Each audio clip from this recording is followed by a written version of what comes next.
Sekali lagi shalom. Shalom juga untuk Bapak Ibu yang ada ibadah melalui online. Biarlah Tuhan memberkati kita semua, amin. Pada pagi hari ini kita mau datang ke hadirat Tuhan. Kita mau mengundang Roh Kudus hadir di tempat ini. Kita mau menyembah Dia karena segala pujian, segala hormat yang kita berikan hanya kita tujukan kepada Tuhan Yesus. Mari kita berdoa. Tuhan Yesus yang baik, kami mengucap syukur ya Bapa. Pagi hari ini kami bisa berkumpul di tempat ini semua karena anugerah-Mu Bapa. Tuhan Yesus, kami mau menyembah Engkau, kami mau meninggikan Engkau. Biarlah Engkau senang Tuhan ditinggikan.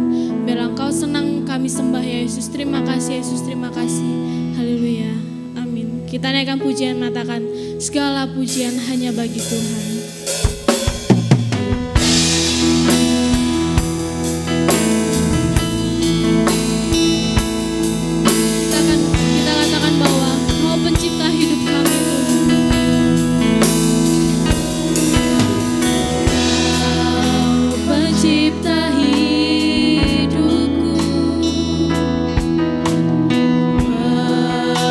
Pelihara jiwaku, Kau layak.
Pada pagi hari ini kami mau lebih lagi memuji Engkau Yesus. Kami mau lebih lagi meninggikan Engkau karena Engkau yang layak terima segalanya.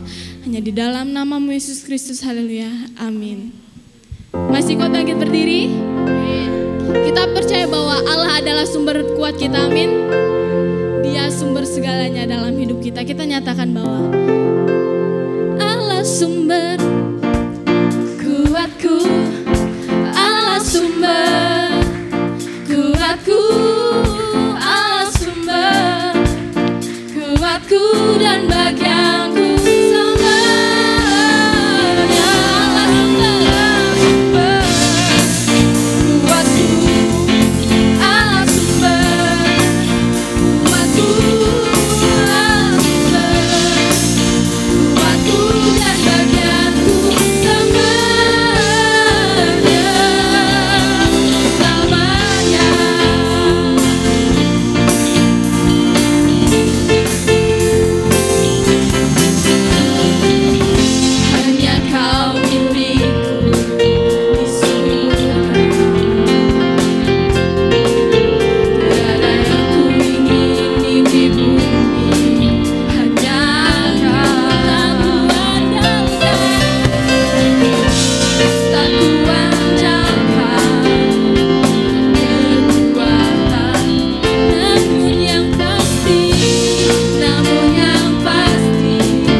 Kita masih melanjutkan pujian sukacita kita. Kita nyatakan, kusorakan haleluya.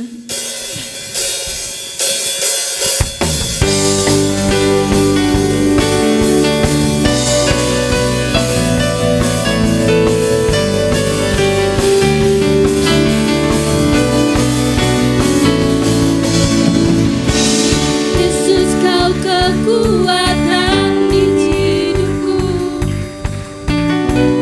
takkan gentar langkahku.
Tiba saatnya kita akan mendengarkan sebagian firman Tuhan yang akan disampaikan oleh hamba-Nya. Biarlah pujian-pujian kita yang sudah kita naikkan bisa berbau harum di hadapan Tuhan, menjadi persembahan yang terbaik yang kita berikan kepada Tuhan.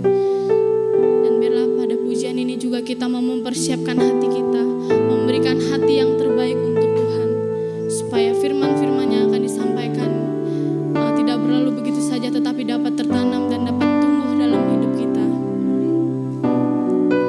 Naikkan pujian mengatakan, berikan ku hati seperti hatimu.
supaya hati Tuhan terus melekat dalam hati kami,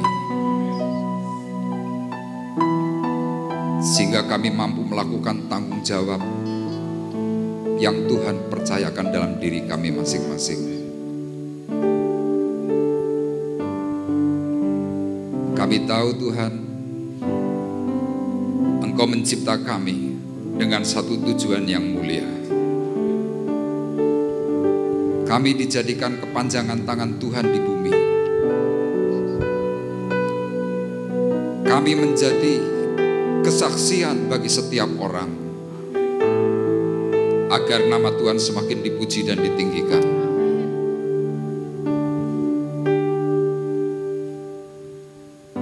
Pagi hari ini Tuhan, kami mohon supaya rancangan dan rencana-Mu yang indah itu terjadi atas kami.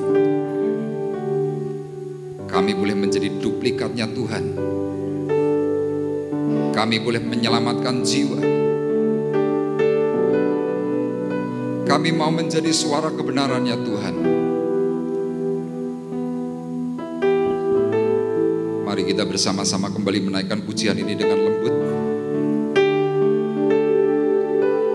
Berikanku hati seperti hati-Mu yang penuh dengan belas kasihan.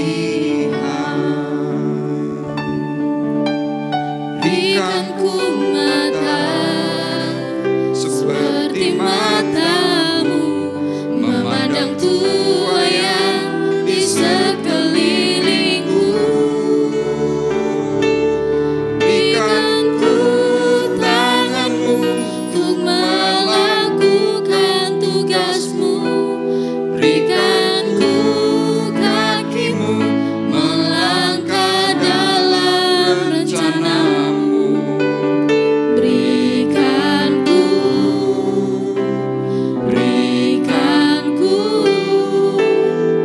Berikanku hati-Mu.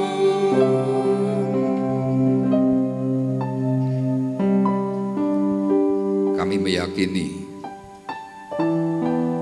ketika kami berseru melalui suara pujian yang kami naikkan, suara kami sudah sampai di dalam surga yang mulia, dan Tuhan mencurahkan berkat atas hati kami, sehingga kami menjadi orang-orang yang berbahagia karena kami boleh melakukan kehendak Tuhan dengan sepenuh hati yang Tuhan nyatakan. Saatnya sekarang kami mau duduk diam. Kami mau mendengar suara kebenaran-Mu. Berbicaralah kepada kami secara khusus. Urapi kami semua yang hadir dengan urapan Roh Kudus dari tempat yang maha tinggi. Urapi hamba-Mu untuk menyampaikan isi hati Tuhan. Dengan kuasa Roh Kudus, Roh yang memberikan pengertian serta penghiburan. Terima kasih. Kami siap menyambut kebenaran firman-Mu dengan ucapan syukur. Di dalam nama Tuhan Yesus Kristus kami sudah berdoa. Dan kita yang siap diberkati oleh Tuhan bersama-sama berkata, amin. Puji Tuhan, dipersilahkan duduk. Shalom.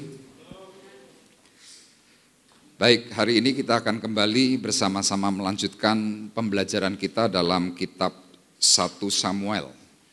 Minggu yang lalu kita sudah belajar dari kehidupan Daud yang hatinya diketahui oleh Tuhan. Ya, Tuhan tahu hatinya Daud itu seperti apa.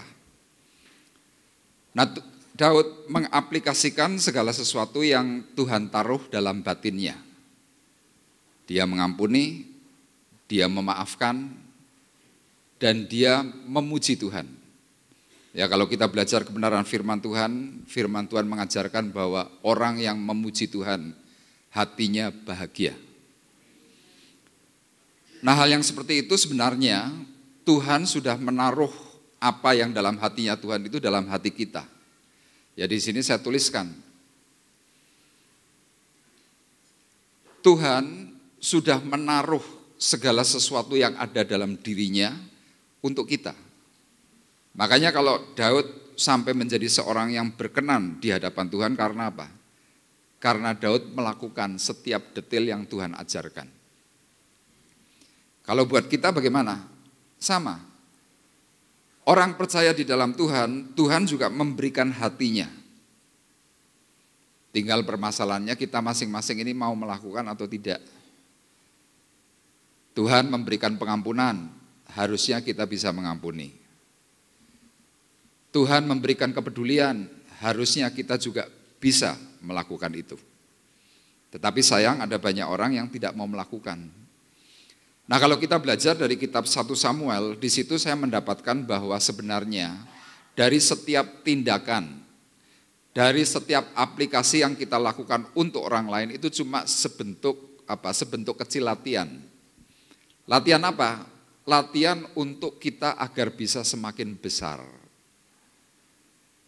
Makanya kalau kita semuanya yang hari ini sudah mengikut Kristus tidak mau melakukan apa yang Tuhan ajarkan, saya berkata, rugi besar. Nah, saudara mungkin akan mempertanyakan, Pak, mana hukum yang mengatakan bahwa hatinya Tuhan sudah ada dalam diri kita?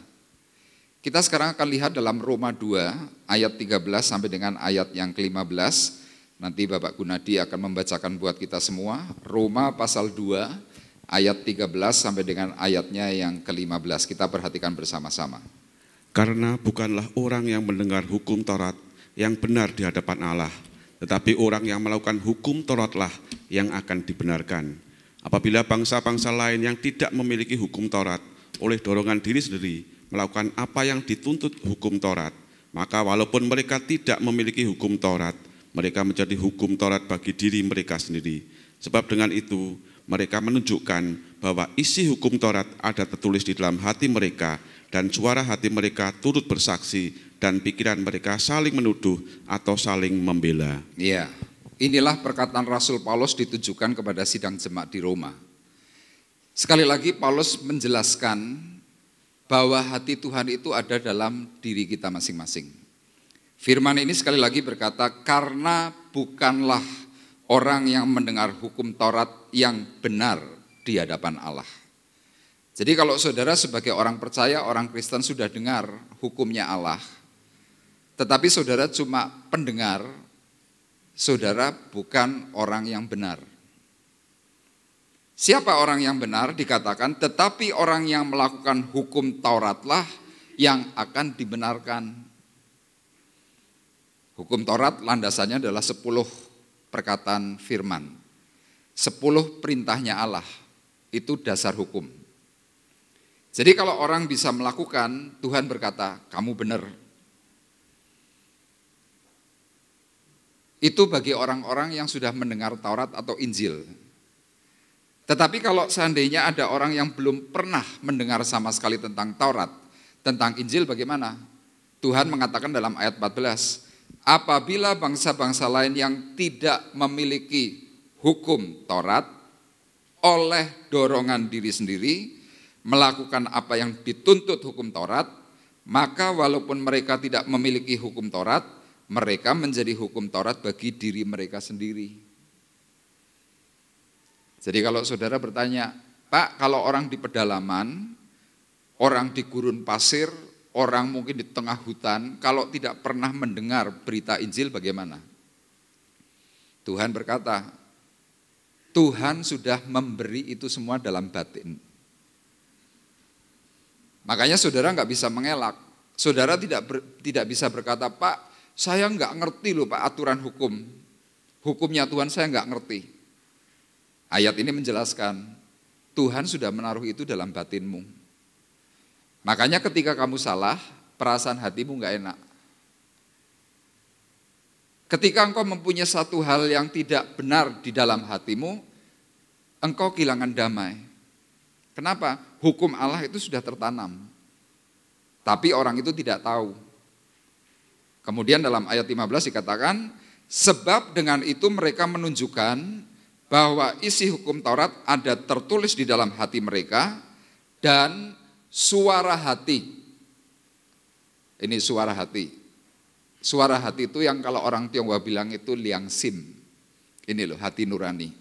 Kadang-kadang hati nurani kita kan ngomong sendiri. Aduh, kan gitu kan. Suara hati itu bergema. Nah dikatakan suara hati mereka turut bersaksi Dan suara hati itu nanti akan menghasilkan yang namanya pikiran. Suara hati mereka turut bersaksi dan pikiran mereka saling menuduh atau saling membela. Makanya saudara seringkali punya perasaan begini. Hatimu berkata A, tapi pikiranmu B. Misalkan contoh, Tuhan berkata, ampuni orang yang bersalah kepadamu. Hatimu menerima ini. Hatimu berkata, ya tak ampuni. Tapi nanti pikiranmu berkata lain. Enak ngampuni. Tambah kurang ajar. Misalkan begitu. Nah Tuhan tahu itu semua. Nah ketika Tuhan sudah memberikan yang namanya prinsip hukum dalam hati kita masing-masing, masalahnya kamu mau menjadi pelaku enggak? Kalau engkau tidak mau melakukan, engkau akan rugi besar. Tapi waktu engkau mau melakukan, firman Tuhan berkata, hidupmu pasti bahagia. Saudaramu bahagia? Saya berkata, lakukan aja perkataan firman, pasti bahagia. Nah Daud melakukan itu semua. Ketika dia direndahkan, ketika dia tidak dihormati, dia tetap bisa memaafkan orang lain. Ketika orang lain tidak bisa memuji Tuhan di tengah-tengah masalah, Daud terus menyanyi untuk Tuhan. Dan yang paling istimewa, Daud memiliki kedekatan dengan Tuhan karena dia tahu waktu dia mendekatkan diri kepada Tuhan, hatinya itu semakin penuh sukacita. Makanya Bapak Ibu lihat, kalau kita mendengar atau belajar dari perkataan Alkitab tentang Daud, Daud hampir tidak pernah tersinggung. Sama, hati Yesus tidak pernah tersinggung. Saudara pernah membaca dalam Alkitab, Yesus tersinggung begitu ada? Enggak ada. Itulah sebabnya kenapa Tuhan Allah Bapa di sorga, Allah Elohim, itu sedemikian senangnya sama Daud luar biasa. Kenapa? Dia melakukan segala sesuatunya. Dia mengandalkan Tuhan sepenuhnya meskipun dia melihat fakta. Ada persoalan besar. Makanya hari ini kita mau bersama-sama belajar bagaimana bisa menjadi berkenan di hatinya. Ya, tema kita pagi hari ini adalah menjadi berkenan di hatinya Tuhan. Kita akan bersama-sama melihat dalam Kisah Para Rasul pasal 13 ayat 22. Nanti kita akan baca bersama-sama dengan keras, sudah saya tampilkan di layar LCD, kita baca. 2, 3. Setelah Saul disingkirkan, Allah mengangkat Daud menjadi raja mereka. Tentang Daud, Allah menyatakan, aku telah mendapat Daud bin Isai, seorang yang berkenan di hatiku dan yang melakukan segala kehendakku. Amin. Luar biasa ya ayat ini ya. Tuhan sendiri yang berkata-kata, aku telah mendapat Daud bin Isai. Tuhan ngomong begini dengan apa? Perasaan bungah, bangga, senang. Dikatakan apa? Seorang yang berkenan di hatiku. Kenapa Daud berkenan di hati Tuhan? Tuhan menjawab, karena dia melakukan segala kehendakku. Jadi sekali lagi, ketika Tuhan senang atas hidupmu karena mau melakukan kehendak Tuhan, terus apa yang terjadi? Kalau dalam peristiwanya Daud dari seorang gembala yang sangat sederhana, dia tiba-tiba bisa jadi raja. Seorang yang hampir tidak dipandang mata oleh orang lain, tiba-tiba, proses waktunya berapa lama? Cuma antara 12 atau 13 tahun. Saul jadi raja 2 tahun, Saul melanggar banyak perintah. Tuhan mencari orang yang berkenan di hatinya, didapatilah Daud. Saul jadi raja 2 tahun, Daud tiba-tiba diurapi. De jure-nya dia langsung diangkat sudah jadi raja. Tapi dengan kesabaran hatinya Daud, dia nunggu. Dia tidak mau kudeta. Dia tunduk kepada perintah Tuhan dan kepada perintah pemimpin. Sampai pada akhirnya Saul itu disingkirkan. Berapa lama waktunya? 12 sampai 13 tahun. Jadi saudara perlu paham, kalau engkau ingin berhasil harus sabar. Sabar sampai kapan? Sabar menunggu waktunya Tuhan. Kalau Daud untuk jadi raja hanya 12-13 tahun. Musa untuk jadi seorang nabi perlu waktu 80 tahun. 40 tahun di dunia, 40 tahun kemudian di padang gurun, di Sinai, 40 tahun berikutnya sampai usia 120 tahun, dia jadi nabi. Musa pernah berbuat salah pada waktu usia 40 tahun. Dia berpikir, sebab pikirku Tuhan memakai aku. Tapi ternyata hari itu Tuhan belum tentukan Musa jadi seorang nabi. Yang timbul apa masalah? Tapi Daud dengan segala ketaatannya, dia melakukan. Dia tunjukkan hatinya kepada Tuhan. Tuhan, aku mau taat. Tuhan, aku tetap mau setia. Tuhan, meskipun aku dilecehkan, aku tetap mengandalkan Tuhan. Makanya peristiwa itu kemudian ditulis oleh Yakobus, kita perhatikan. Yakobus 1 ayat 25. Kita bersama-sama perhatikan Yakobus 1 ayat 25. Kita baca bersama-sama satu ayat ini. 2, 3. Tetapi barang siapa meneliti hukum yang sempurna, yaitu hukum yang memerdekakan orang, dan ia bertekun di dalamnya, jadi bukan hanya mendengar untuk melupakannya, tetapi sungguh-sungguh melakukannya, ia akan berbahagia oleh perbuatannya. Ini yang dikatakan Yakobus. Kenapa Yakobus berani menuliskan ini? Dia melihat perjalanan Nabi. Melihat perjalanan para rasul senior-seniornya. Dikatakan sekali lagi, tetapi barang siapa meneliti hukum yang sempurna. Apa hukum yang sempurna? Ini hukum sempurna. Makanya saya selalu menghimbau kepada Bapak Ibu, bacalah Alkitab setiap hari. Amin. Baca Alkitab setiap hari. Teliti seperti yang dikatakan oleh firman Tuhan. Kenapa? Karena waktu engkau membaca, firman ini berkata apa? Hukum yang memerdekakan orang. Waktu engkau punya perkataan firman, hatimu tiba-tiba merasa apa? Plong. Rasanya tuh enak. Tapi coba kalau saudara nggak mau baca firman, kena sedikit masalah langsung risau. Kena problem yang sedikit berat langsung bingung, cemas. Kalau ada firman Tuhan, firman ini berkata, engkau akan dimerdekakan. Apalagi kalau ditambah dengan kata apa? Ia bertekun di dalamnya. Nah, banyak orang seringkali cuma suka apa? Mendengar. Kalau dalam pelayanan saya, kalau saya sedang menceritakan tentang berita Injil, saya memberikan himbauan kepada orang yang saya layani, Pak, Bu, Koh, Cik, baca Alkitab ya setiap hari ya. Rata-rata mereka berkata begini, Pak Pendeta, Pastor, saya lebih suka kalau dijelaskan, mendengar lebih enak.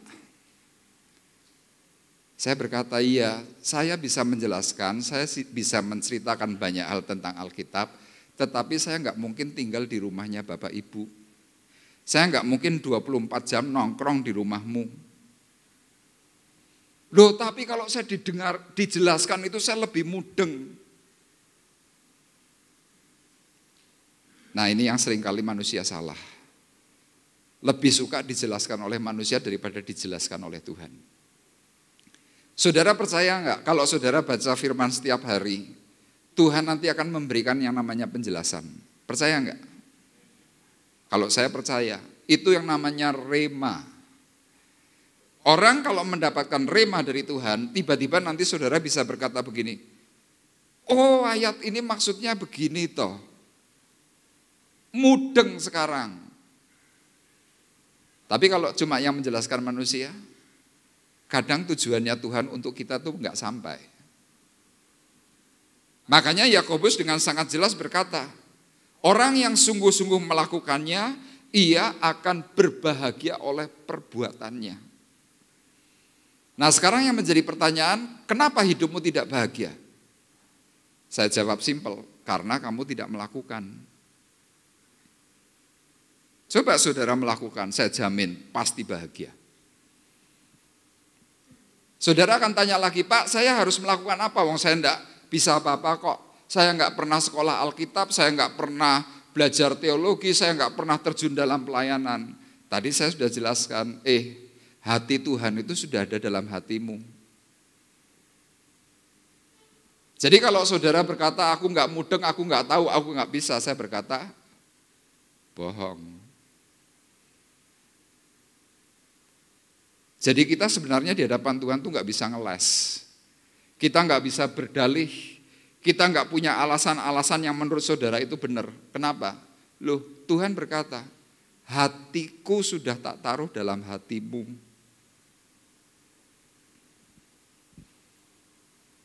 Nanti kita belajar dalam 1 Samuel pasalnya yang ke-16 dan pasal 17.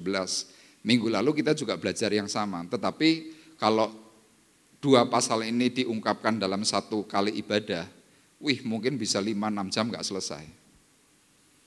Makanya saya mencoba untuk mereteli satu persatu. Bagaimana Daud itu bisa menjadi seorang yang berkenan. Nah, hari ini saya memberikan tujuan mengalami berkat, diposisikan mulia, serta mengalami bahagia. Enak ya, diberkati, posisinya mulia, bahagia. Ada enggak yang begitu? Halo? Ada enggak? Enggak berani jawab ya? Di Alkitab ada. Kalau Alkitab ada artinya apa? Saudara dan saya bisa.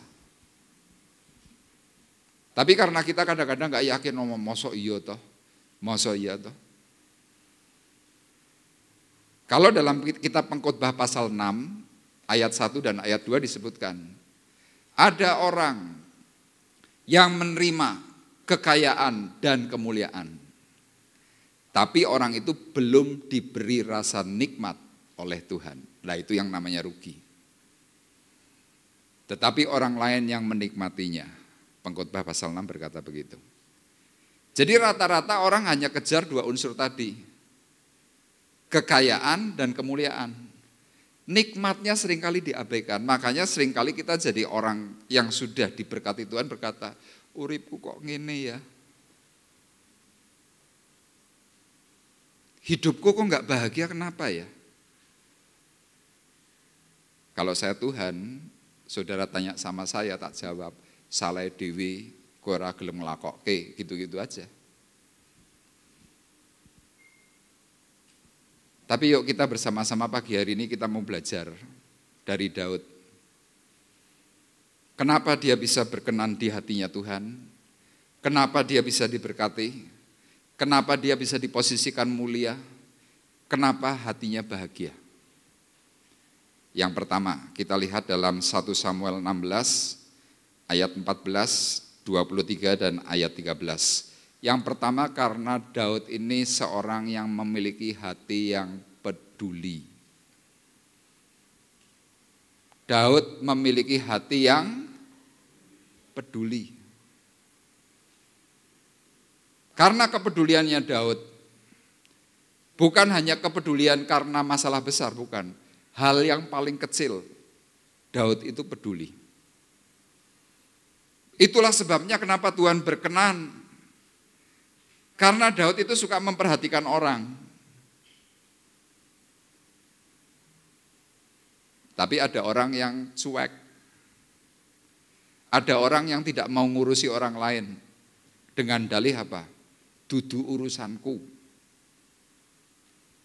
Saya ingatkan, kita ini makhluk sosial yang paling tinggi. Kita dicipta bukan seperti monyet, bukan seperti orang hutan. Tapi Tuhan taruh yang namanya roh, jiwa, tubuh. Untuk apa? Kita bisa perhatikan orang lain.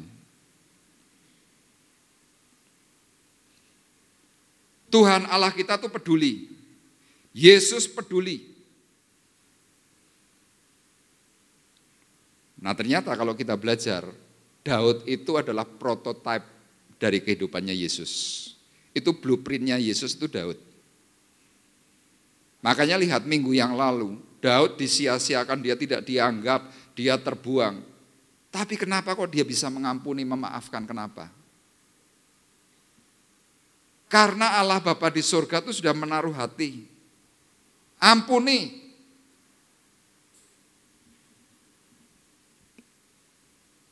Nah hari ini kita belajar Daud itu pedulinya sampai di mana?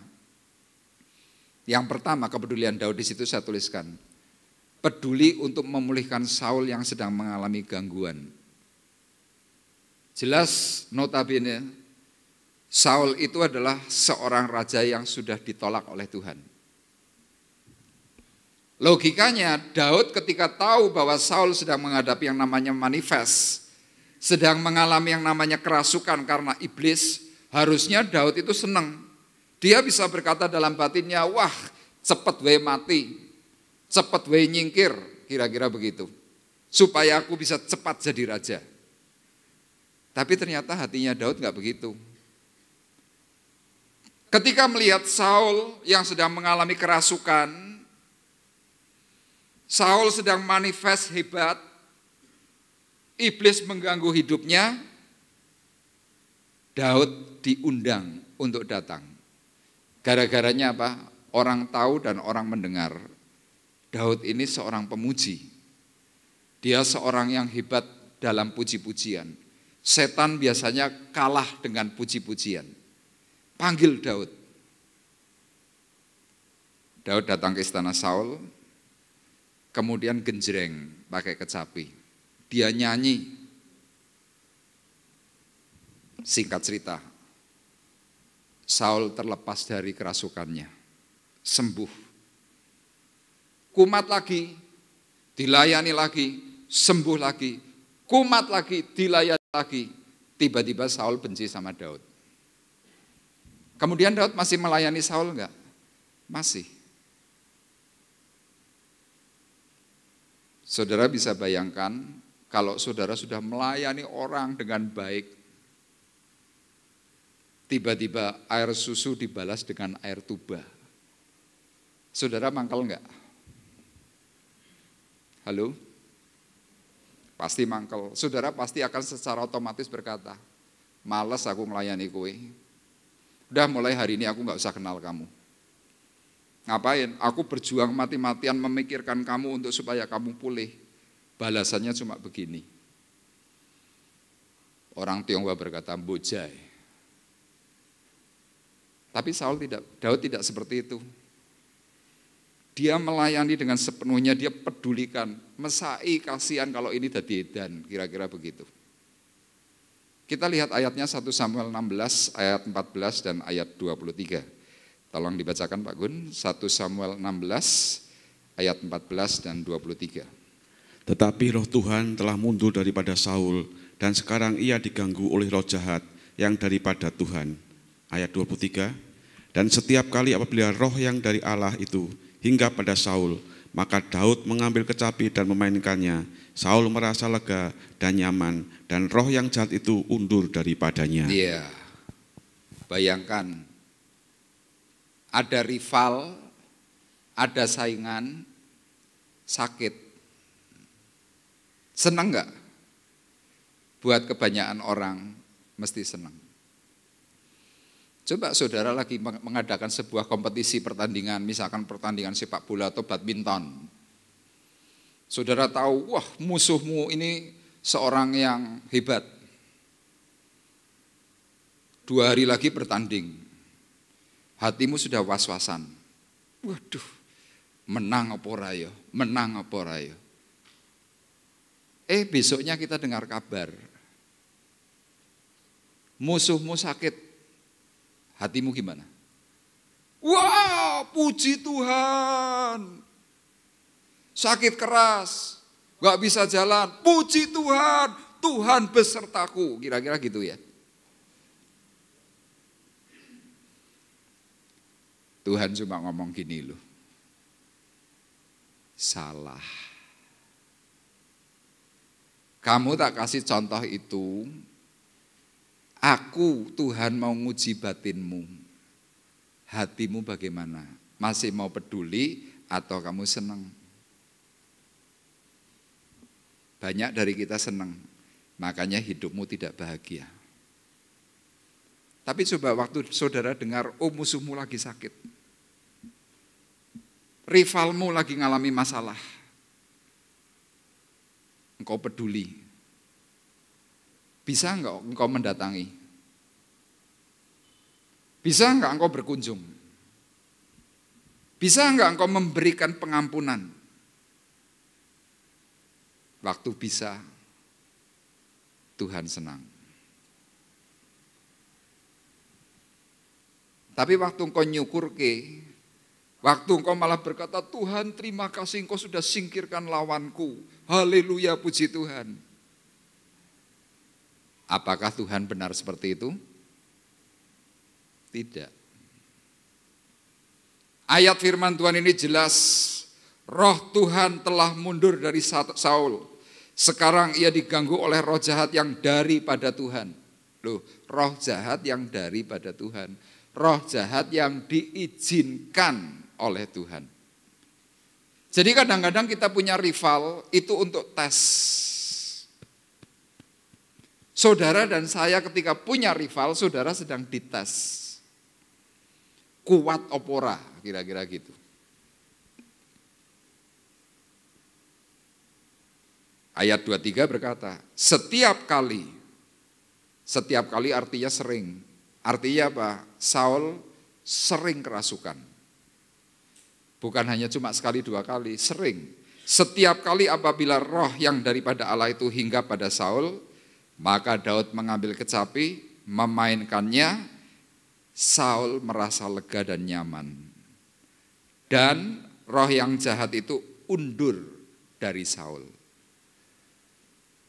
Makanya saudara yang punya masalah, saudara punya problem, saudara sedang punya pergumulan, kalau datang untuk doa malam dan doa penyembahan, kita cuma doa dan nyembah. Kita cuma nyanyi untuk Tuhan, saya berani pastikan, saudara pulang dari doa penyembahan, hatimu mesti enak. Saudara percaya? Yang percaya coba angkat tangan. Yang percaya 50%. Yang 50% bingung atau mungkin enggak percaya. Yang sedang bingung, yang sedang tidak percaya, saya undang besok hari Sabtu jam 5:30 sore. Di sini ada doa penyembahan. Yang mau datang katakan amin. Saya melihat, saya melayani orang dengan cara itu. Saya cuma nyembah. Saya enggak bisa main gitar. Tapi saya punya mulut, meskipun suara saya ini mungkin rodok fales, suara saya tidak ada vibrasinya, tapi ketika saya nyanyi untuk Tuhan, saya percaya Tuhan mesti senang. Saya mau berkata amin, karena saudara tidak mau ngaminkan. Yang ngamin ke dewe itu, lah gimana? Dan saya melihat, orang-orang yang saya layani dengan doa pujian penyembahan, ada yang nangis, ada yang kemudian hatinya berbinar-binar, pulang itu plong. Kenapa? Firman Tuhan mencatat, iblis akan lari terbirit-birit ketika ada seseorang yang memuji dan menyembah Tuhan. Seperti perkataan firman tadi, dan roh yang jahat itu undur daripadanya. Saul kemudian plong, kepenak. Makanya kemudian apa, Saul itu senang banget sama Daud. Saul sampai berkata, Daud, kamu tinggal di sini sajalah. Kamu enggak usah pergi kemana-mana, dampingi aku. Kamu jadi pegawaiku, jadi pegawai istana raja. Lihat, seorang yang peduli oleh manusia saja diangkat. Apalagi kita di hadapan Tuhan. Makanya seorang yang peduli, suka memperhatikan orang lain, saya berani pastikan berkatnya tidak pernah kurang. Kalau saudara bertanya kenapa ekonomiku seret, kenapa berkatku melayang? Jawabannya simpel, karena kamu tidak peduli. Kepedulian kita banyak loh. Saya sebagai hamba Tuhan pendeta, saya pedulikan ini loh jemaat. Saya pedulikan orang-orang yang saya layani. Saya punya keluarga, saya mencoba untuk pedulikan itu juga. Tapi ada orang yang cuek bebek, gak urusan. Orang lain ketantilan, orang lain susah, orang lain lagi mengalami hal yang gak urusan. Tapi hidupnya ingin diberkati Tuhan, mana bisa.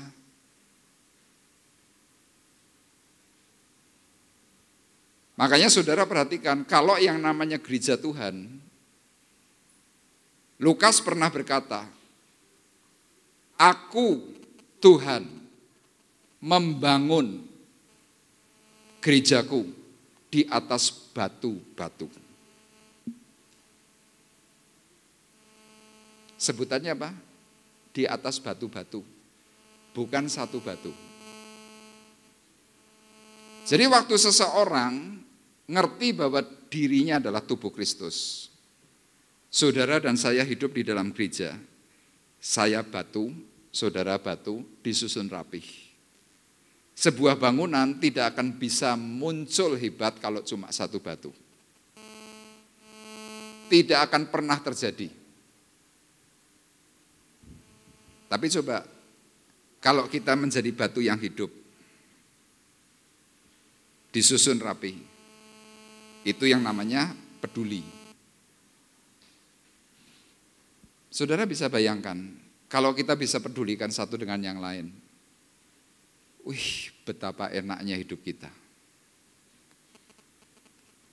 Ya, dari sisi pelayanan, Daud peduli. Kemudian poin B, peduli ketika harus mengirim makanan ke kakak-kakaknya di medan perang. Kita lihat ayatnya dalam 1 Samuel 17, ayat 16 sampai 18, kita perhatikan bersama-sama.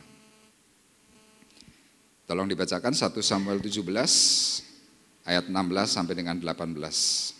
Orang Filistin itu maju mendekat pada pagi hari dan pada petang hari. Demikianlah ia tampil ke depan 40 hari lamanya. Isai berkata kepada Daud anaknya, ambillah untuk kakakmu betih gandum ini, seeva dan roti yang 10 ini, bawalah cepat-cepat ke perkemahan kepada kakak-kakakmu. Dan baiklah sampaikan keju yang 10 ini kepada kepala pasukan 1000. Tengoklah apakah kakak-kakakmu selamat dan bawalah pulang suatu tanda dari mereka. Iya. Selain Daud melayani dalam bidang rohani, Daud juga melayani secara jasmani. Hari itu dia tahu kakak-kakaknya yang tidak suka, ya sekali lagi, kakak-kakaknya tidak suka kepada dirinya. Tapi ada sebuah perintah dari bapaknya yang bernama Isai. Daud, kira-kira mungkin begitu. Itu kakakmu lagi perang, mungkin sekarang kelaparan. Sudah beberapa minggu ini tidak ada kabar. Kamu bawa rantang ya ke sana, kira-kira begitu.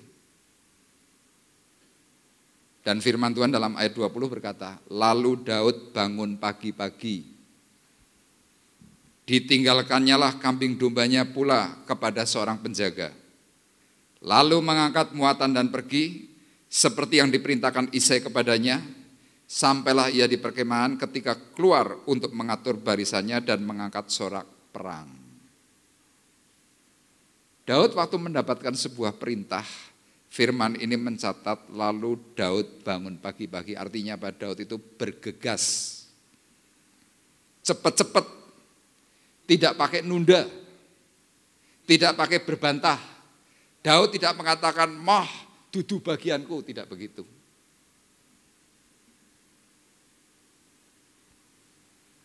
Daud tidak berkata bahwa, "Pak, aku bukan tentara, kenapa aku harus yang kirim ransum?"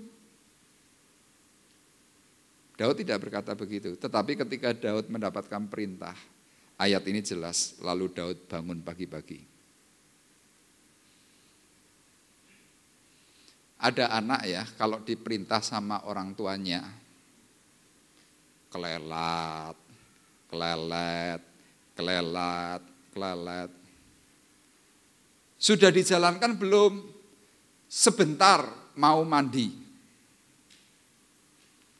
Orang tua cuma gini dok, ngelus dodo. Nanti diperintah lagi, dudu bagianku, kenapa enggak suruh yang lain? Orang tua ngelus dodo lagi. Saudara bisa bayangkan kalau orang tua ngelus dodo, apa yang terjadi? Orang tua menghela nafas panjang ini. Sabar. Waktu keluhan orang tua itu lagi menghela nafas panjang terus, Tuhan di surga tuh ngeliat.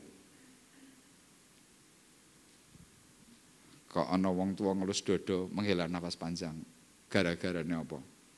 Anake ora tau gelem dikongkon. Anaknya bermasalah. Ini kelihatannya sepele. Kalau saya tanya kepada Bapak Ibu, apakah Daud hari itu disuruh maju ke medan perang itu bagiannya Daud? Bukan. Tapi lihat, kepeduliannya besar. Meskipun bukan bagiannya, dia ambil.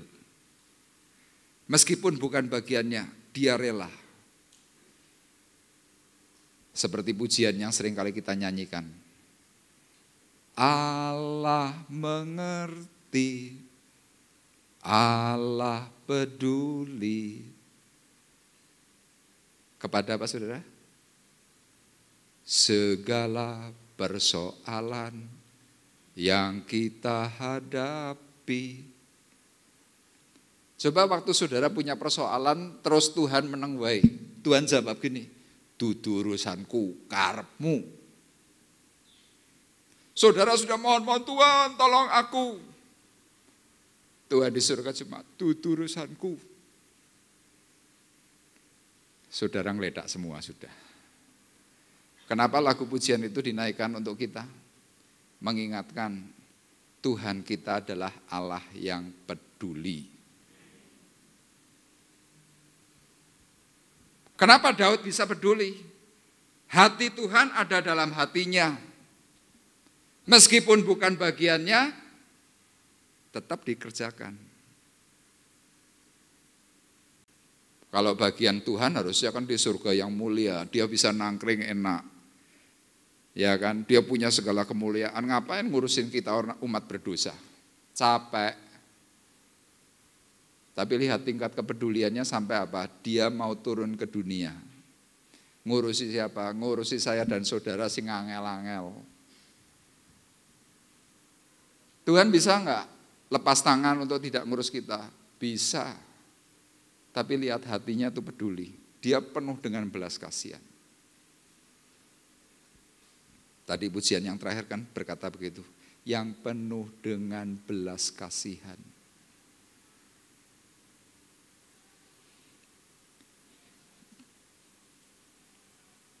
Jadi kalau saudara mengerti bahwa Allah pedulinya sampai sedemikian, Daud paham. Makanya hal yang kedua, kenapa Tuhan berkenan kepada Daud. Kenapa Daud diberkati. Kenapa Daud diposisikan mulia. Kenapa Daud bahagia. Yang kedua karena Daud mau melakukan lebih. Mau. Sekarang kita lihat di dalam ayatnya yang ke-15, 1 Samuel 17. Kita perhatikan, Pak Gunadi akan membacakan. Tetapi Daud selalu pulang daripada Saul untuk menggembalakan domba ayahnya di Bethlehem. Ya, Kalau kita baca Alkitab, mungkin ayat ini sepintas, wah cerita biasa. Tetapi ternyata kalau kita baca baik-baik, di dalam setiap perkataan Alkitab itu punya makna. Dalam pasal 16 sudah diceritakan, Daud itu diangkat oleh Saul untuk jadi pembawa senjata.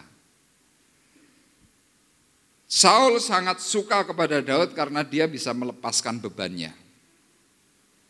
Daud sudah jadi pegawai istana raja, dan saya berani pastikan hidupnya lebih enak daripada gembala domba, hidupnya lebih nyaman daripada gembala kambing.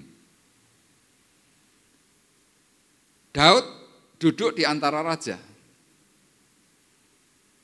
Saul pasti berkata kepada Daud, Daud, kamu duduk dah di sampingku, dampingi aku, supaya setannya pergi, kira-kira begitu.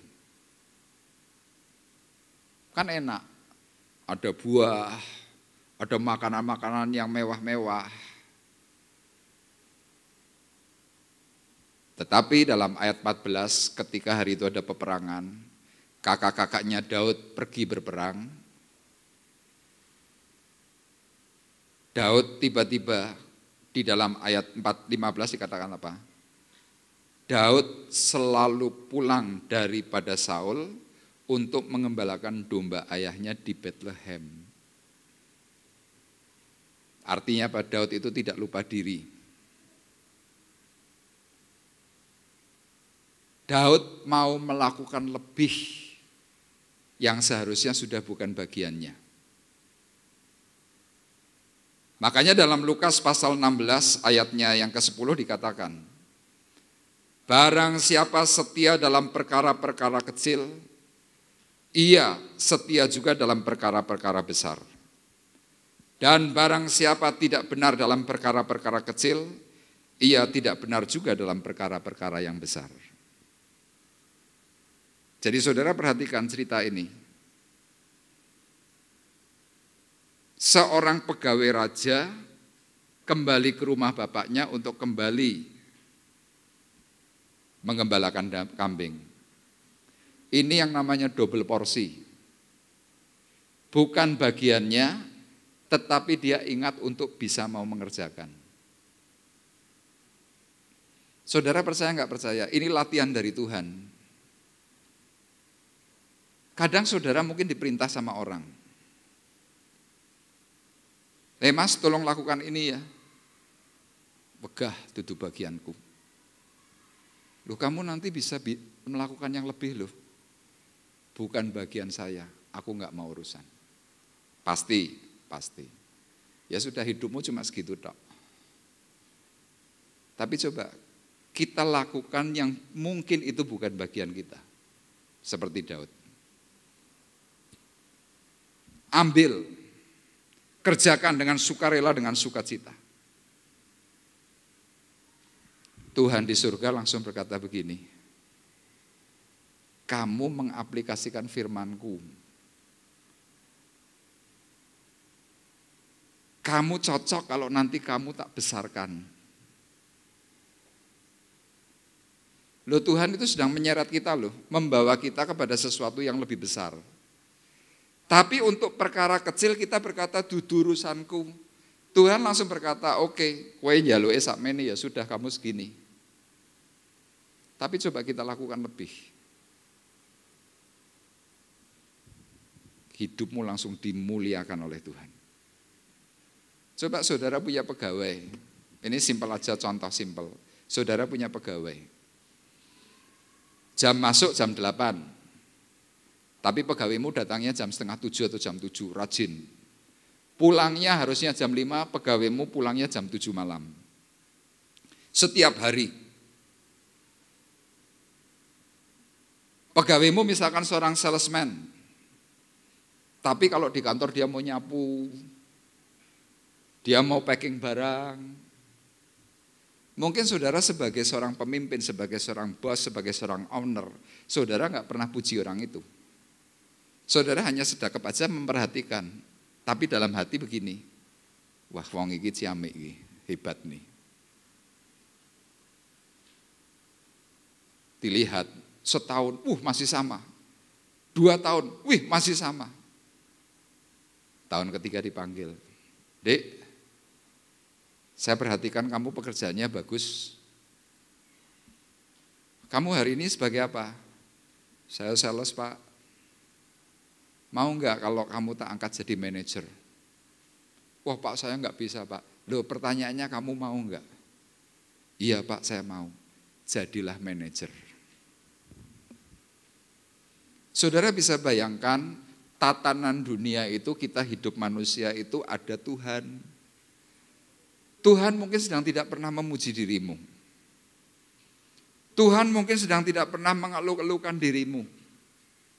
Tuhan kelihatannya memperlakukan kamu semuanya serba biasa, flat. Saudara kadang-kadang mungkin berkata, ya ampun aku sudah rajin, ya ampun aku sudah doa, ya ampun aku sudah baca Alkitab, ya ampun aku sudah ibadah rajin. Kenapa hidupku semuanya ngeflat? Tunggu dulu. Waktu Tuhan pasti yang itu. Walau kadang tak mudah dimengerti, lewati cobaan,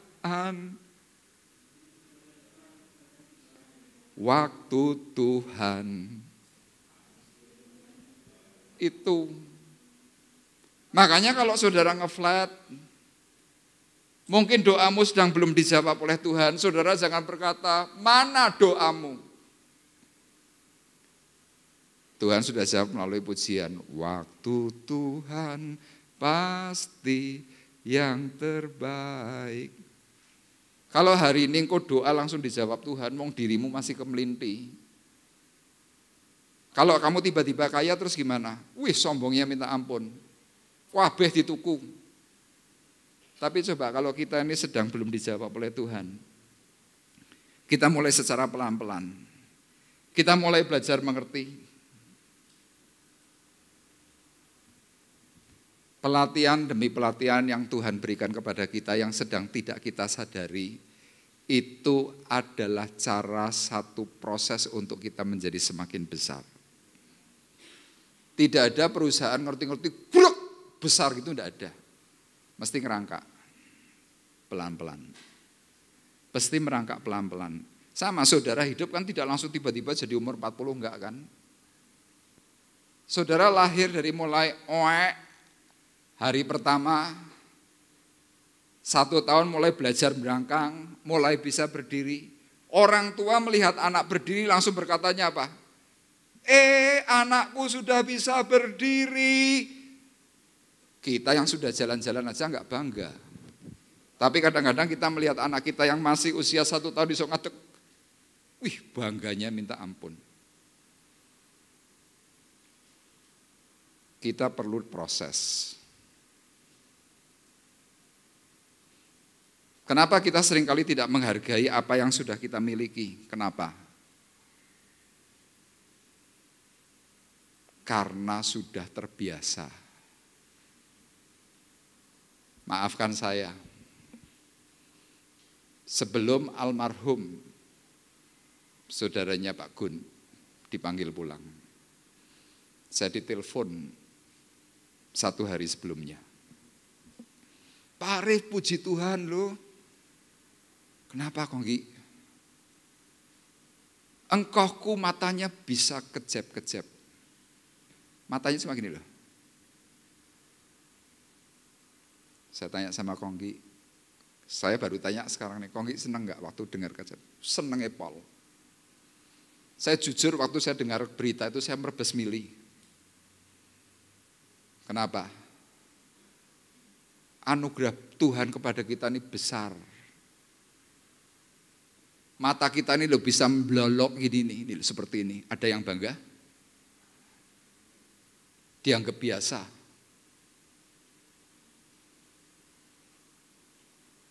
Berita yang kedua, Konggi berkata kepada saya, Pak Arif tangannya bisa gerak. Ini loh saya bisa begini loh. Ada yang bangga? Tidak bangga karena biasa. Tapi coba saudara stroke.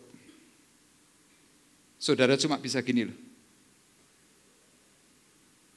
Saudara nanti akan pandangi tangan saudara itu dengan iso.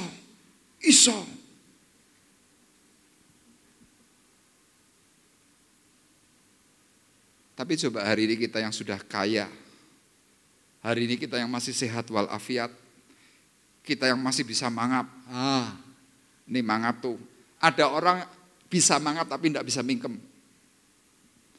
Dibawa ke dokter manapun. Kadang kita tidak memahami apa yang Tuhan sedang kerjakan dalam diri kita. Kita maunya serba instan, serba cepat. Tapi sekali lagi dari perkara-perkara yang kecil kamu mau lakukan enggak?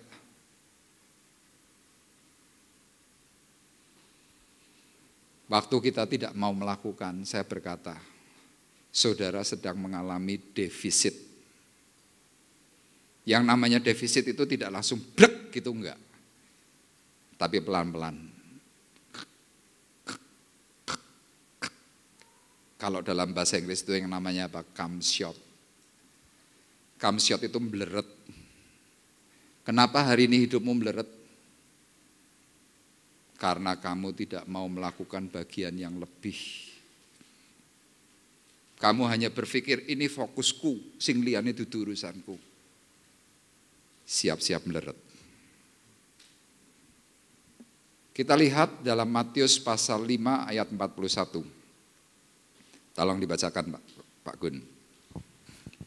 Dan siapapun yang memaksa engkau berjalan sejauh 1 mil, berjalanlah bersama dia sejauh 2 mil. Ya, ini perkataan Tuhan. Siapapun yang memaksa engkau berjalan sejauh 1 mil, berjalanlah bersama dia sejauh 2 mil. Ini yang namanya double porsi. Kalau kita cuma diperintah 1, Tuhan berkata jangan cuma 1. Bro, jangan 1 bro. Berapa? 2, 1, 2, 3, 4. Engkau tiba-tiba sudah melejit. Tapi komentar kita apa?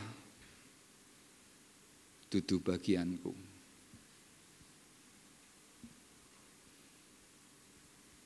Saudara dan saya ini kepanjangan tangannya Tuhan. Amin. Kadang Tuhan tidak memberikan perintah kepada dirimu langsung, enggak.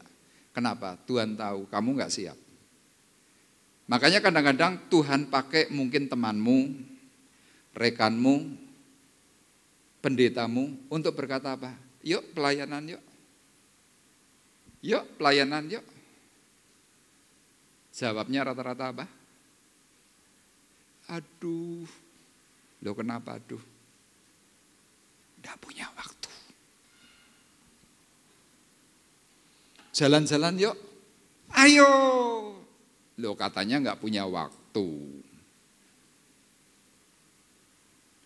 Itu yang namanya tanpa sadar kita ini sedang menduakan Tuhan. Tanpa sadar kita sedang diberi perintah yang baru oleh Tuhan. Yang sudah ada dalam batin. Kita selalu nolak. Perkataan Rasul Paulus dalam surat 1 Korintus 15 ayat 10 kita perhatikan. Tetapi karena kasih karunia Allah, aku adalah sebagaimana aku ada sekarang. Dan kasih karunia yang dianugerahkannya kepadaku tidak sia-sia. Sebaliknya, aku telah bekerja lebih keras daripada mereka semua. Tetapi bukannya aku, melainkan kasih karunia Allah yang menyertai aku. Paulus ketika dia dipercaya oleh Tuhan, dia berkata kepada sidang jemaat Korintus, aku telah bekerja lebih keras daripada mereka semua. Itu yang namanya double porsi. Kenapa Paulus bekerja lebih keras dari antara mereka semua? Yang pertama dia sadar, kasih karunia Allah padaku itu besar. Paulus itu seorang rasul yang sangat kaya. Paulus seorang rasul yang penuh dengan karunia Roh Kudus. Meskipun dia sakit, dia tidak pernah mengeluhkan sakitnya. Dia tetap berjalan bersama Tuhan, dia menghargai setiap kasih karunia. Dia berikan hidupnya khusus untuk Tuhan. Sama, saya mau ingatkan kepada Bapak Ibu. Kalau Bapak Ibu sadar ada kasih karunia Allah yang ada dalam dirimu. Engkau punya uang, punya rumah, punya istri, punya anak, punya segala sesuatu dalam keluarga. Itu kasih karunia. Kalau orang sadar bahwa kasih karunia Allah besar, orang itu pasti mau mengambil bagian untuk sesuatu yang lebih. Amin. Tapi kalau kita berkata, aku randu apa-apa, coba tilik kembali hatimu, betul enggak? Kamu enggak punya apa-apa. Tuhan suka kepada Daud karena apa? Dia melakukan lebih. Dan yang terakhir ketiga, ini bagian yang paling istimewa yang tadi saya katakan. Daud itu prototipenya Tuhan Yesus. Daud rela berkorban. Daud rela apa saudara? Korban. Kita lihat ayatnya dalam Matius 1 Samuel 17 ayat 45 sampai dengan ayat 47. Tetapi Daud berkata kepada orang Filistin itu, engkau mendatangi aku dengan pedang dan tombak dan lembing, tetapi aku mendatangi engkau dengan nama Tuhan semesta alam, Allah segala barisan Israel yang kau tantang itu.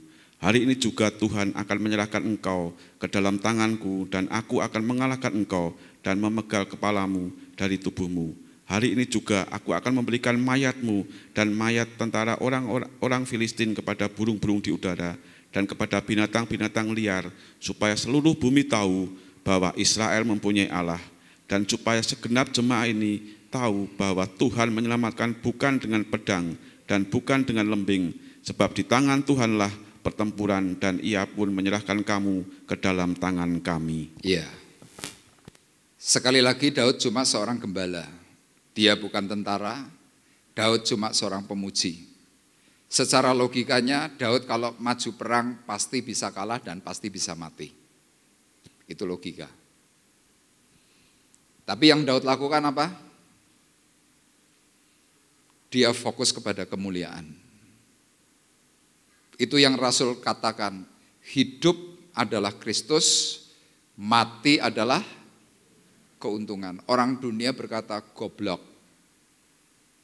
Tapi di dalam Tuhan hidup adalah Kristus. Kalau mati, hocoan. Daud hari itu melakukan itu semua. Dia tahu ketika dia mau maju berperang, taruhannya itu nyawanya. Padahal sebelumnya dalam ayat-ayat yang sebelumnya, kakaknya menghina. Kamu ngapain datang ke sini? Gembala kambing yang cuma 2-3 ekor datang ke sini, kamu mau nonton perang ya? Kira-kira kakaknya berkata begitu. Kemudian Daud menjawab, aku punya Tuhan yang hebat. Saul mendengar kata-kata itu, dipanggil. Kamu tadi ngomong apa? Aku punya Tuhan yang hebat, Tuanku Raja. Aku mau melawan Goliat, penghina Allahku. Saul berkata, orang itu sudah biasa perang. Lahir saja sudah bawa pedang. Kamu nih siapa? Kamu bisa mati loh. Saudara bisa bayangkan kalau saudara sudah tidak dihargai, saudara sudah tidak dihormati, saudara sudah tidak diwongke, kira-kira saudara tetap maju enggak? Saudara bisa tersinggung. Kadang kita nih loh mau melayani seseorang di ngel-ngel sithik wae hati kita kan jengkel kan. Tapi Daud enggak. Dia tetap dengan keyakinan penuh. Dia rela berkorban untuk segala sesuatu yang dia yakini. Mati enggak apa-apa. Daud hanya menyerukan nama Tuhan dengan ketapel, tidak dengan pedang, bukan dengan lembing. Goliat kalah. Sama, Yesus melakukan segala hal itu seperti itu. Ketika Yesus sedang menyembuhkan orang sakit, ahli Taurat orang Farisi berkata, dengan kuasa setan dia menyembuhkan. Dengan kuasa Beelzebul dia mengusir setan. Tetapi apakah Yesus berhenti? Tidak. Dia tetap jalan terus untuk apa? Memberitakan kebenaran Allah Bapanya di surga. Hari ini engkau rela korban enggak? Korban perasaan,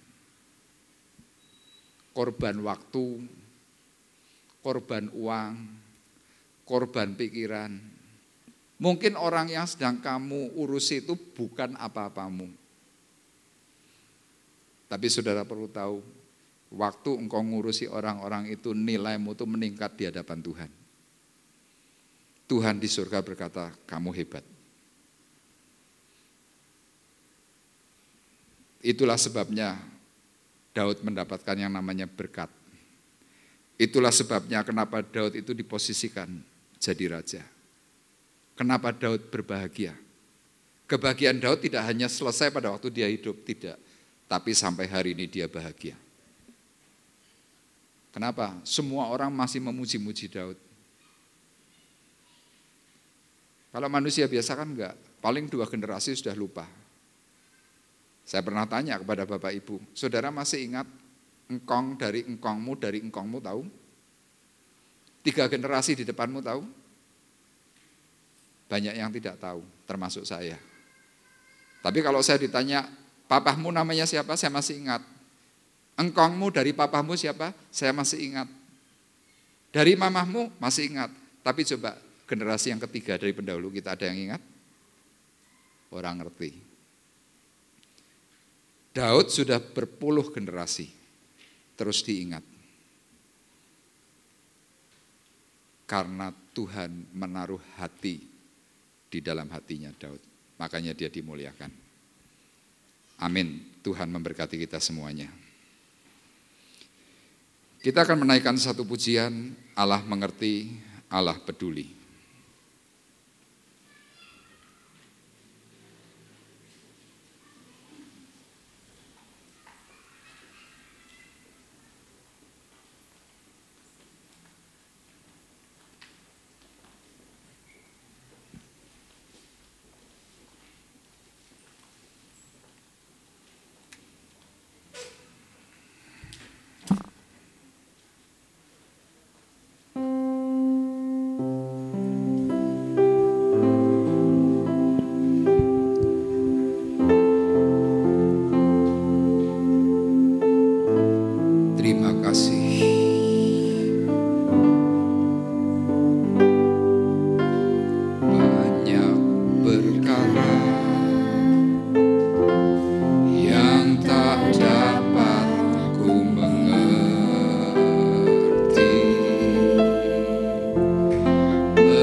Hidupan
Mari bersama-sama pagi hari ini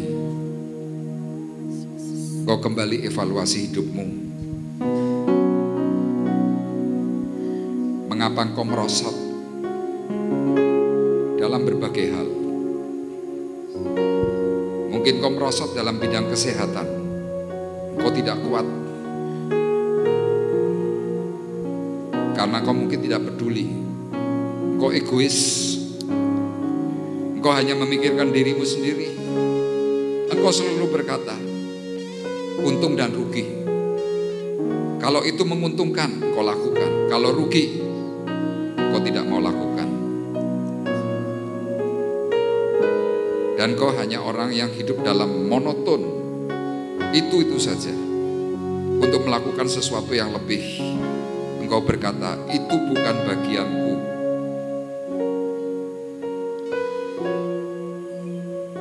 Dan secara khusus engkau tidak pernah mau rela berkorban untuk orang lain. Kalau untuk kepentinganmu, engkau dengan senang hati. Tetapi ketika engkau tidak punya kepentingan, engkau tidak mau ambil bagian. Itulah sebabnya engkau mengalami kemerosotan. Mungkin dalam bidang ekonomimu, ada banyak hal dalam hidupmu yang hari ini kau keluhkan. Tetapi melalui pujian yang kita naikkan bersama-sama di hadapan Tuhan, Tuhan mengingatkan bahwa Allah yang kita sembah di dalam nama Tuhan Yesus Kristus, Dia adalah Allah yang peduli.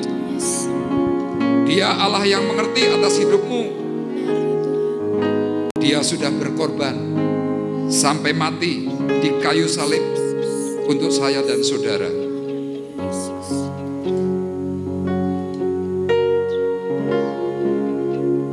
Mari bersama-sama pagi hari ini ambil komitmen yang baru di hadapan Tuhan.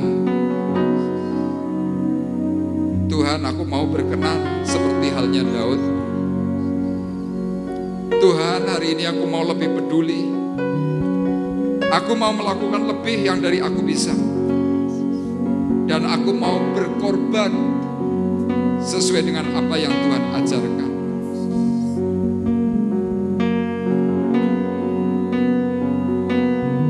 Mari kau yang mau sepakat di hadapan Tuhan, kau boleh angkat tanganmu di hadapan Tuhan yang baik.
Yang sudah mengangkat tangan di hadapan Tuhan, katakan dalam hatimu, dalam mulutmu, Tuhan, ini aku. Engkau ternyata peduli, mengerti akan hidupku. Hari ini aku disadarkan. Ampuni aku kalau selama ini aku tidak mengambil bagian yang Tuhan sudah aturkan dalam hatiku. Kuduskan jiwaku. Beri aku pengertian yang benar, sehingga aku mampu melakukan setiap tugas, tanggung jawab yang Tuhan sudah taruh dalam batinku.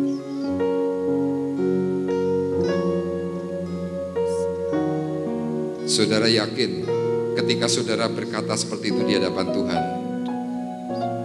apapun yang menjadi persoalanmu, kau diberkati dan kau dipulihkan oleh Tuhan. Yakin Tuhan hari ini sedang berbicara kepada dirimu, pribadi lepas pribadi. Terima kasih Bapa di sorga untuk segala berkat anugerah kasih Tuhan yang ajaib. Kami bersyukur untuk suara firman, meteraikan dalam hati kami, dan mampukan kami untuk melakukan segala apa yang Tuhan ajarkan. Kami bersyukur di dalam nama Tuhan Yesus Kristus. Dan kita yang diberkati oleh Tuhan bersama-sama berkata, amin. Puji Tuhan. Baik, kita akan memberikan korban persembahan syukur kita kepada Tuhan melalui keuangan kita masing-masing. Saya mengundang untuk petugas kolektan untuk tampil ke depan dan kita akan bersama-sama berdoa terlebih dahulu. Nanti sebentar Saudari Yuli akan berdoa untuk korban persembahan kita. Haleluya. Haleluya. Kembali Tuhan saat pagi hari ini mengucap syukur berterima kasih atas anugerah Tuhan yang kembali limpah dalam setiap kehidupan kami ya Tuhan. Bersyukur kami boleh ada sebagaimana kami ada ya Bapa. Engkau Allah ya Tuhan, sumber kekuatan kami ya Tuhan. Bila mana sebentar kami memberi apa yang kami punya ya Tuhan. Kiranya Engkau suci kuduskan setiap persembahan kami, sehingga layak bagi pelebaran kerajaan-Mu di tempat ini. Kau berkati kami yang memberi maupun yang belum sempat memberi. Kau berkati juga untuk imamat yang menjalankannya ya Bapa. Kau berkati kehidupan dan pelayanannya. Terima kasih Tuhan, terima kasih Yesus. Kami alaskan doa kami. Haleluya. Amin. Amin. Kita berikan korban persembahan yang terbaik kepada Tuhan. Kita akan menaikkan pujian berikan ku hati seperti hatimu.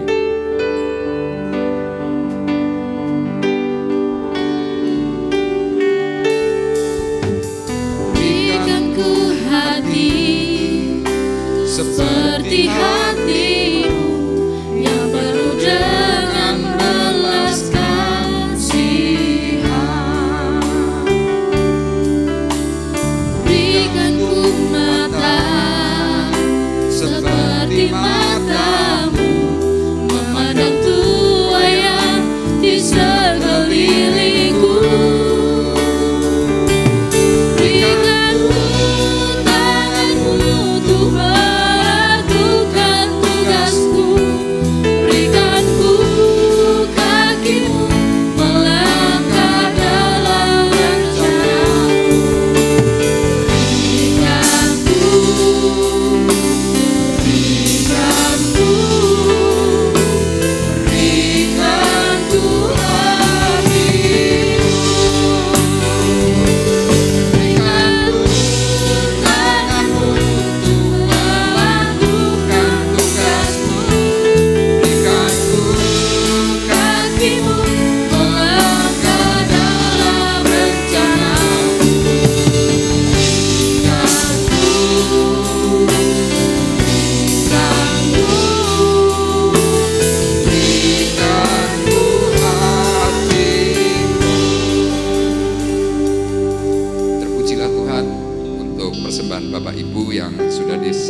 kelebaran kerajaannya. Tuhan memberkati. Sebentar berpisah dan kita akan kembali berdoa. Saya mengundang Bapak Ibu untuk bangkit berdiri. Bapa di sorga, sebelum kami berpisah, kami berdoa untuk rekan-rekan kami yang berulang tahun, Saudara Vinsa, Saudara Andre, dan juga Aryo. Tuhan, berkat kasih-Mu melimpah atas mereka. Pertolongan-Mu ajaib, kekuatan daripada Tuhan. Terus Tuhan menopang akan kehidupan mereka di masa muda. Tuhan tolong dengan roh takut akan Tuhan, sehingga mereka terus bertumbuh dalam kebenaran yang Tuhan ajarkan, dan mereka boleh menjangkau jiwa-jiwa. Mereka boleh memenangkan banyak orang, dan semuanya dipersembahkan kepada Tuhan. Tuhan tolong dalam pekerjaan mereka masing-masing, mereka yang bekerja secara sekuler dan juga untuk Aryo yang masih bersekolah. Tuhan kiranya memberkati dengan cara yang ajaib.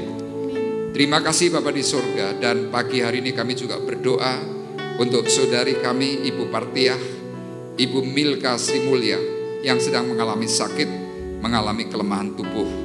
Tuhan pulihkan akan kedua anak-Mu, beri kekuatan baru, topangan, kekuatan jasmani, sehingga mereka berdua Tuhan boleh senantiasa memuji, mempermuliakan nama-Mu. Berdoa juga Tuhan untuk Bapak Ibu Suparwoto, kiranya Engkau juga menolong, memberkati mereka, pulihkan kesehatannya dengan sempurna. Terima kasih, sebentar kami akan berpisah satu dengan yang lain, dan tiba saatnya Tuhan sekarang kami mohon berkat, mohon kekuatan daripada Tuhan. Sidang jemaat Tuhan terkasih, marilah kita bersama-sama mengangkat hati, mengangkat tangan kita di hadapan Tuhan. Terimalah dan pulanglah dengan membawa berkat, damai sejahtera Allah Bapa di surga. Pulanglah membawa kasih karunia Tuhan Yesus Kristus. Di dalam persekutuan Roh Kudus, Tuhan memberkati engkau dan melindungi engkau. Tuhan menyinari engkau dengan wajahnya dan memberi engkau kasih karunia. Tuhan menghadapkan wajahnya kepadamu dan memberi engkau damai sejahtera. Mulai dari pagi hari ini sampai Maranatha datang yang kedua kali, di dalam berkat nama Tuhan Yesus Kristus, kami sudah berdoa dan mengucapkan syukur kami. Dan kita semua yang diberkati oleh Tuhan bersama-sama berkata, Terima kasih Yesus. Terima kasih Yesus. Beri syukur hanya bagimu, ya Allahku, ya Tuhanku. Terima kasih Yesus.